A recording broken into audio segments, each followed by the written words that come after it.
I begin by saying, may tawag at tadhana ang bayang Pilipinas. I'd like to begin with a note of hope. I'd like to begin with a note of optimism and expectancy and faith na ang bayan natin ay hindi tayo, although many claim that we're a failed state and are currently the past actions of surrendering the president is a tacit admission of that we are a failed state.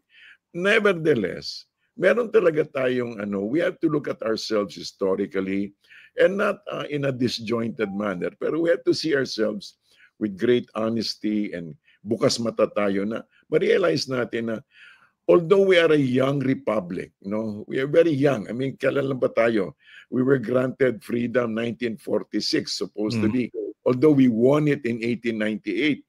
Although, ang roots natin go back hundreds of years, no?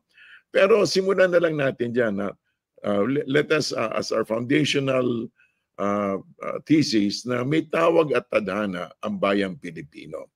Now, having said that, I'm going to the first slide actually, and that's the blue one, and it says, for the sake of the nation. For the sake of the nation, we need to resolve the drug war issues, okay? So that's the next, first the arrow, then the slide, okay? Next slide, please. Yeah. For the sake of the nation, the drug war issues must be resolved. When we talk about drug war, ito all-encompassing ito. And I use the term used by the president kasi that's how he framed it.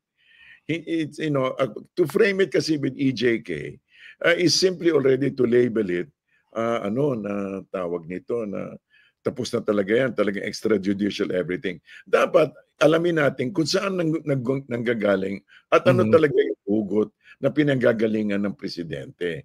Bakit nga itong drug war na ito?